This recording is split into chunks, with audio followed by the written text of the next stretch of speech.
welcome to Our Time. Hello, I'm Janice. You are? This is Malcolm. Thank you for introducing us. Yes, well, people might not know who we are. Quite Just thought right. I would actually introduce ourselves. And you may not actually know what this show is all about, so let us quickly tell you. This is sort of a lifestyle program. We get to meet some fascinating people, like our very first guest, Mark Spurgeon. Hi, Mark. Welcome. Malcolm, Dennis. Pleasure. Yeah, welcome to the show. Thank you. Mark, you've had a fascinating life, and I'll just sort of try and praise it a bit. Sure. Because we're going to talk about your artwork, but you didn't start off to be an artist at all. In fact, probably not the at all. furthest from it possible. Absolutely. So what were your first interests in life? Leaving school.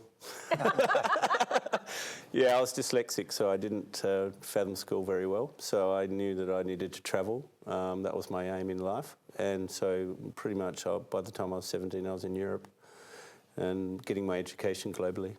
So you travelled sort of everywhere, didn't you? Oh yeah, I've been all over the world. Yeah, about 40 or 45 countries now. Backpacking? Oh, absolutely. Yeah. With others or just by yourself? No, by myself. You're never alone, always alone, but No, I the guess world's not. full of everybody. People. Yeah. Oh, absolutely. Actually, yeah. you told me interesting stories about being in Nepal and places like that. Oh, absolutely. Did you enjoy that? Did you enjoy that completely? Oh, I love that. You know, culturally we are so suppressed here. Over there you've got the freedom because of poverty, because people have to be together. You have to work together, you have to live together. So here we're so isolated with texting and whatever. Yeah, interesting way of putting it.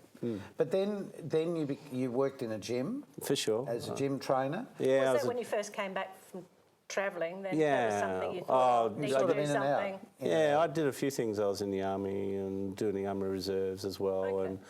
and then working in the gym, and then working in the management in the gym with Neville Roberts and David Hooks. And then in water. Yeah, well, I went walkabout again, and then got into the water. Actually, it was quite a bit of a joke because I went into Neville and I said, look, you know, I'd really like to do something different. And he said, well, what would that be? And I said, oh, I wouldn't mind starting a swim school. And I stepped out of the room and suddenly realising I couldn't swim. So, Really? yeah, truly, You should yeah. just explain Neville and David Hooks Yeah. ran a gymnasium. here Fitness in South centres, Australia. yeah, they had about 4 or 5 at the time. Yeah, so really, So you it's- couldn't swim? no, I couldn't swim. So Neville came up to me a couple of days later and said, "Oh, you start in 6 weeks," and I went, "Oh, crikey!" So I got out a book and covered it up in plastic and taught myself how to swim. Plastic. But then you also took up diving. Oh yes, yeah, I was a cave diver and a dive master. Yeah, I'm a water baby. I love water. But then you love water now, but you had a really nasty experience. Yeah, I had a thing called neurological DCI, which is commonly the worst case of the bends. You in the movies call it the bends. You can possibly get. You're not supposed to live through it.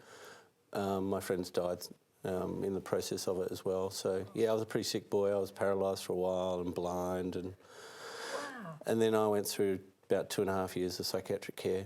But you had some. Did you have an experience whilst this was happening? Did you Oh feel- yeah. I had repetitive dreams about making art, and I had it day after day after day after day. During this period of time? Oh yeah. While you were recovering? Oh, absolutely. So do right you- in the thick of it. Do you think there was like a bit of a brain turnabout? During Oh, this absolutely. Yeah, like they've pretty much done the analysis of my brain, and I've lost 30% of it. Just went sideways. I always wondered what was wrong. Yeah, it's the twitch. But No, it's the out of teeth that, in your eye, actually. thank you. But the process of that, you know, every time you have something which is a negative, you turn it into a positive, and out of it, I became an artist, which I'm really pleased about. And yeah, it's But been a you great didn't life. have any of this learning before, did you? No, not really. No, Even when you were travelling as art, you know, did you No, have an look, I wouldn't interest even at go all? into a gallery. Oh, okay. That was quite boring. Now I go into every gallery I can find. Well, let's have a look at some of the work that you've been working on, because Certainly. it's primarily sculpture. Yeah. And it's primarily made out of iron, and a lot of it's off-cut stuff, isn't it? Absolutely recycled. Well, we have vision of. Oh, this is the Adelaide Library.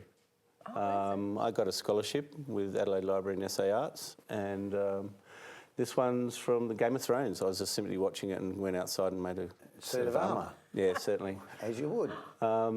This is the Brighton Sculpture Exhibition. I won the People's Choice Award there. Wow. Again, part of my mind about Game of Thrones. It was just something The I really... angel? Was the It's angel in Game of beautiful. Thrones? Yeah, well, she's the Lady of the Lake. Oh, okay. Excalibur. Of course she is. Yeah. Now, this is quite interesting. If we could just hold it here for a tick. Yeah. Because we can see there that you're working with a recycled material. Yeah, these are just bolts. And the steel frame at the back is just an old piece of shed I've found. Right. That's called the Lost Angel. A really dear friend of mine passed away and I made it for her. Spirit Timekeeper, he came from up in the Kimberleys. I loved the colours up there. I went bush.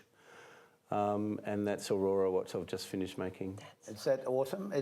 No, that's Aurora. Okay. Yeah. This is a bird I decided to make when I went outside. I just saw a bird up in the tree and I said, well, I might give that a crack. And that's beautiful. It is. It's a lovely piece. Last year at the Brighton Sculpture Exhibition, that was on the Advertiser. Wow. So again, the water theme comes into absolutely. with the dolphins. Absolutely. These are the 4 seasons. So there's autumn, spring, summer and winter. Oh. And you've also now started painting. Yeah, but yeah. I love this piece. I do too. I really love this He piece. keeps shrugging his shoulders I know he and rolling does, his but eyes, I've seen some of his other stuff. Yeah. So let's just throw this little piece we've got here up on the table, Mark. Yeah. And we can sort of explain that. Yeah. Just explain where all the bits came from, because they're Oh, not. this is all where you recycled. think. This is just, I go to a place in Edwardstown and for a bottle of wine I grab as much steel as I want. So they're just At bibs a wine shop, you grab as much. Yeah. So this is just bibs and bobs. They've cut offcuts. This is all offcuts. All of these parts are offcuts, and this is just basically bits of steel, and I kind of bend them around and turn them into roses. So this is something I did in an afternoon when my brain wasn't doing with the other sculptures. Okay. Yeah. So I have some time out from my mind. So the rusty old iron would look like this normally. You varnish this to keep that sort of look. Yeah. And then you colour on top of that? Correct. What yeah. do you use? Well, if I'm going to paint, which I like to do, I'll clean that back. I'll clean that all back and bring it back to shiny steel and then coat it and paint it and stuff like that. So who would be interested in the big pieces that you make? Oh, a lot of it goes over to Sydney and Melbourne, actually. I've got a piece going to Hawaii, and there's several commissions I've got to be doing for here in Adelaide as well. So what do you want to be when you grow up? Because he's had so many different... Yeah, I've had like Life changes. 12 sea changes. Yeah, look, I'm really happy where I'm at, and I'm now the head swim coach at Warford. private college here. Yeah, private college. So I coordinate the swim program there as well, and I also have a swim school there as well. So. They haven't got you in the art department yet? Oh, no, they did suggest that, but I'm just too busy there. Yeah, and I also do personal training as well, so that's something I really enjoy doing with the people I'm with. So your life has had so many sort of bends and curves and twists. Absolutely. Why do you think that's been? Oh, it's the importance of living. I think if you've gone through a point where you haven't lived and you can feel your last breath, and it does happen, and it's, well, at that time I was very euphoric because I really enjoyed that moment because I was in so much pain. And when you come back... This is when you were diving and... Yeah, with the bends. Yeah. When you come back from that and you deal with the pain and the suffering of what you have to deal with, you come back and you just go like, you know, do it every day. Make sure you do it every day. Yes. Wake up, do it. You know, live your life every day. Absolutely. Yeah, for sure. Make sure you've done it. So for people who I guess, have you ever had any desire to do anything other than what you've done in life? In recent years, as you get older, I think you sort of think, you know, how much time have I got left, and what is on my bucket list? And I think that's when you do actually start to think. I think it's about time I started to actually tick those boxes, because absolutely. When you think, you know, 20 years ago, here I am now 20 years later, am I going to have another 20 years? You don't know what's going to happen tomorrow. That's true. So, procrastination doesn't do it for me. No. It's when you were diving, you never thought this was going to happen, because I've known you for a long time, and your concept of safety. Oh, it's huge. You know, you weren't just jumping into the water with a lung on and hoping for the best. You knew exactly what you were doing. Absolutely. I was a cave diver at the time too, so I was extremely qualified with what I was doing. Well, it's been great having you on the program, because apart from anything else, it's just the positivity you always have had. And I think to get the point across too for people that are watching, that perhaps they just need to taken account that, you know, just get on with it. Get on absolutely. with life. You know, now Yeah. it's today. Just Yeah, there is no tomorrow. no. This is only today. Yesterday was history. Yeah. Tomorrow's a mystery. It's, And you never know what's going around the no, corner. Exactly. That's Phil Skinner's So, favourite well, saying, and she's 93, There you and go. she lives by that every day. Mark, thank you for being Thank part you. of our time. Thank you. But we have a very special guest who's also very much self-made like you, coming up next. She's a lady who's done some of the things you've done. She's run her own modelling agency. She's been a weather girl, and her name is... Tanya Powell. She's next on Our Time. Please Stay join with us us. then.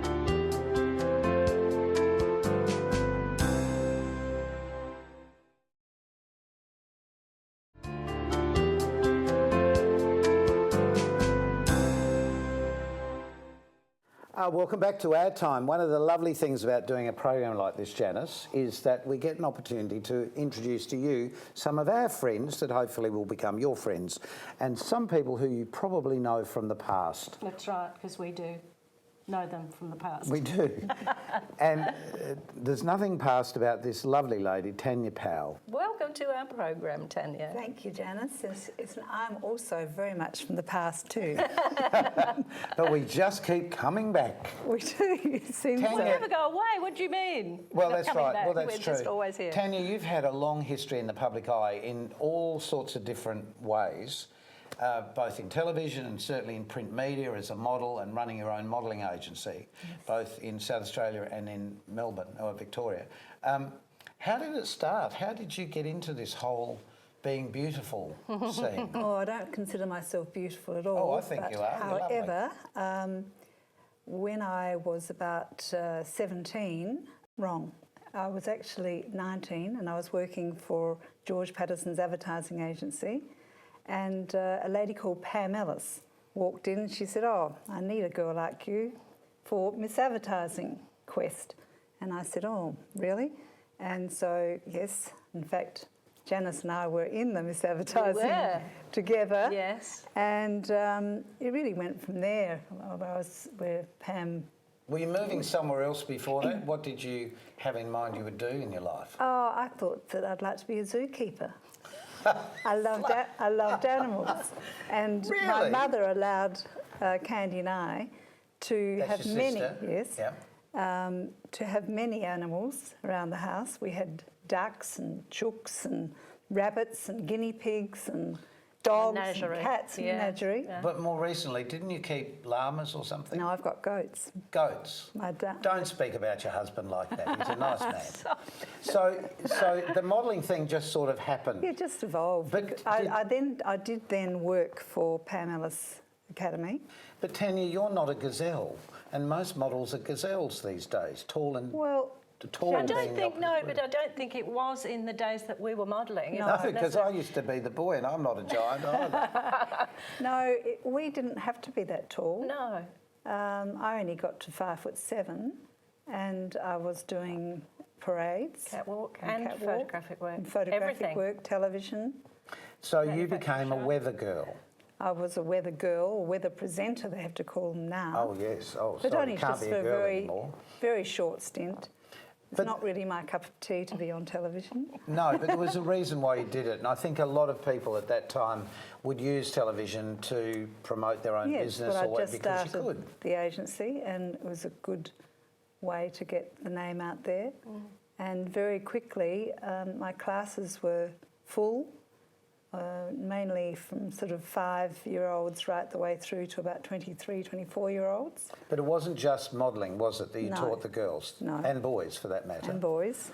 There was an agency, or there is an agency, who employs models, men, women, girls, children. It's a et cetera. go-between, really, isn't it, between employers who want the product and... For Yeah. for advertising on Yeah. Yeah, yeah. commercials, Yeah. that sort of thing. Well, So- Janice did a lot of those. Oh, I did. I still do occasionally if I'm needed. If I'm needed. No, because my husband has an advertising agency, Yes. you know. So it's I do occasionally do something.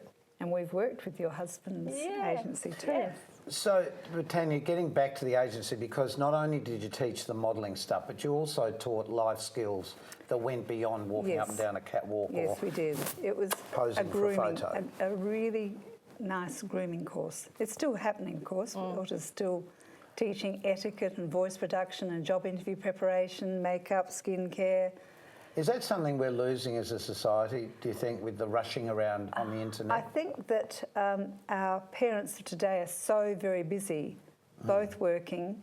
They don't have a lot of time to be able to be watching the manners. A lot of young boys and girls say to me that they have their dinner watching television. So, of course, they wouldn't be using knife and fork correctly. No. And you see that now. I mean, and my husband is one in particular that picks it up when people hold their fork the wrong way. And he's like, he Can't just look. can't. No, it's terrible. I'm going, I'm one of the worst with it. I only eat with a fork if you can't cut it with a fork. No, I was watching the other night. I thought you did very well. There you go. One hand operation, just in case. Yes, we had dinner together with Tanya's fantastic husband, who's been. Just describe what Jack does.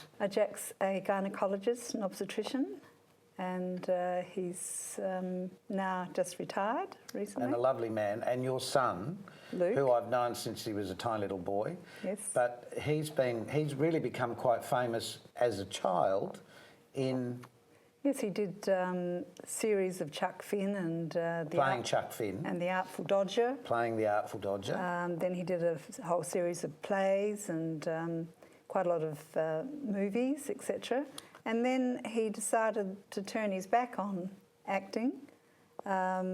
He decided that he loved music more. Really? And so he's now got a band called I Know Leopard, and he's just been signed with Mushroom. Wow. So he's And he's a writing. busy boy, and he he's writes all writing. the songs. Yes. It's funny, but we all live in a community, particularly in this state, that we all sort of know each other in a way. If you don't know each other, you're not in the business, so That's to right. speak. But the influence that you've had on so many people over the years in so many different ways, you've always had this lovely sort of feminine style. You've got elegance and grace, and you've always looked so good. But last year, you had some really bad news. I did. I decided that I might have a test, an ultrasound on my pelvis, and they found that I had ovarian cancer, which was a huge shock.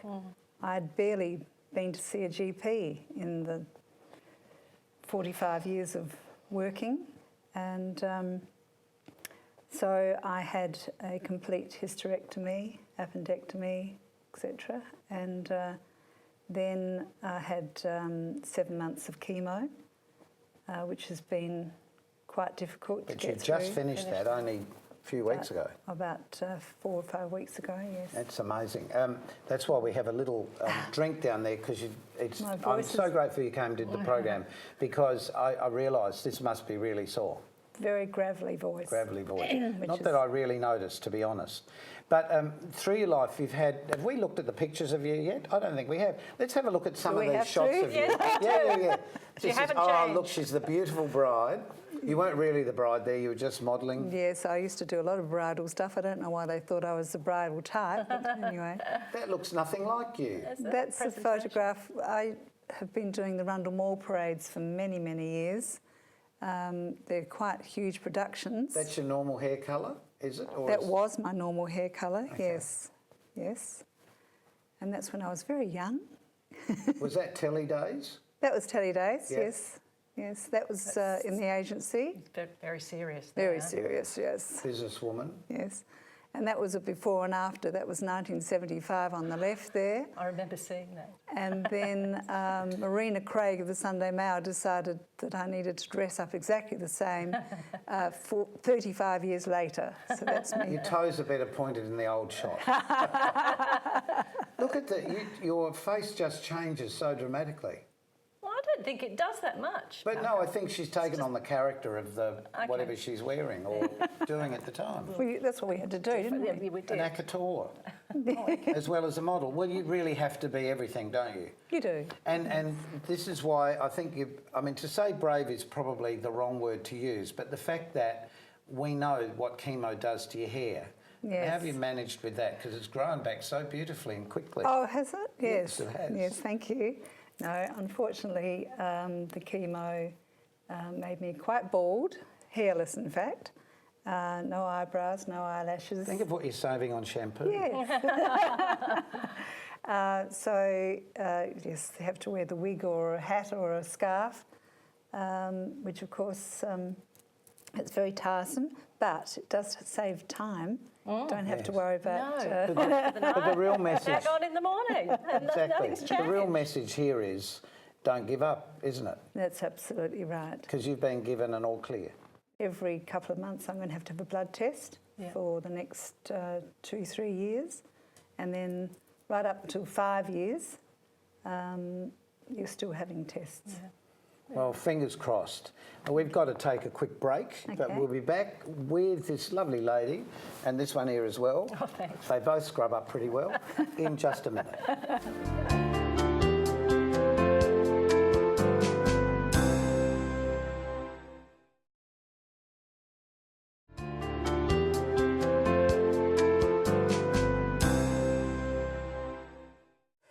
I'm just talking with Tanya Powell. We're reminiscing, aren't we? Yeah, we're reminiscing, and of course Janice, about the many titles they've won in their life, from both beauty pageants and really weird titles. What are some of yours? Well, there was Miss Advertising. Yes.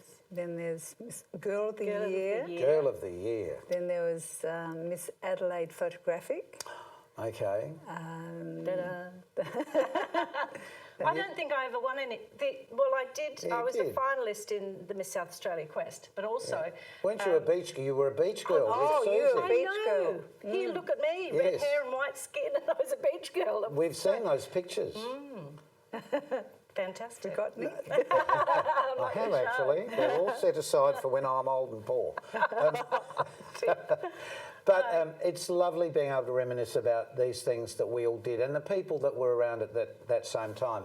And I'm sure with many of the people watching us who will remember your face and hopefully our faces from the past, the fact that we just keep going because the option is what, you know? Oh, well, love's great. Yes. Yeah, it is, and we're talking to Mark before and just saying how he had the issue with having the bends, Yes. and came out of that, and life changed for him. It's just, I suppose it'll be interesting to see how your life changes. Well, it certainly makes you think about smelling the roses. Enjoying every day. Enjoying You've every been day. planting carrots today, I you were have. saying, and Brussels sprouts. Brussels sprouts, yes. And you have a lovely garden, and I know you potter in the garden. But you said you have goats. Don't the goats eat the garden? Oh, they're well and truly in their Fenced their off. fenced Oh, off that's area. right. And they have the workmen around the place say to me, "Oh my God, it's Goats Hilton," because they've got this lovely, Goat Hilton. lovely hut with a big pink catwalk that they go to bed on with a rug in Oh, winter. of course. So they're very spoilt. So, Tanya, some advice now. For people with a young girl or boy who's interested in modelling, and certainly models are getting work all over the world, what's sort of a couple of pearls of wisdom? Well, first of all, I think that they need some training like anything else. And of course, we'll give them some confidence and give them the skills that they require for modelling, whether it be for photographic or catwalk or television. Because they're different within themselves. They are. Yep. And then, signing up with a good agency, which could be Tanya Powell Model Agency with Uta.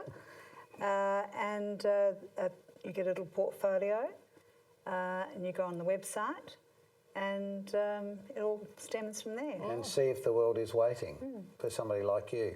Well, to find out a bit more about our program and the guests we have on the program, you can just check out Facebook, Yes. because we always leave information about our guests and anything else that's happening on the show. And we always like to hear, have some comments about the program, what you like and what you don't like, and what you'd be interested I'm staying in whatever you hearing say. I'll be here whatever you say. Yes. But also, you may have some great suggestions for guests that we'll try and get for the program and find out what they're doing at this time of their life, just like we've been talking to Tanya. So, until next time on Our Time, don't forget our addresses for Facebook and for our email address, and hopefully we will hear from you really soon. Thanks for joining us. We'll Thank see you for next having me. time. Thank It's you, a pleasure Tanya. to have had you. Thank you so much, Tanya. Thank and we'll you. see you next time on Our Time. Stay with us for the next episode.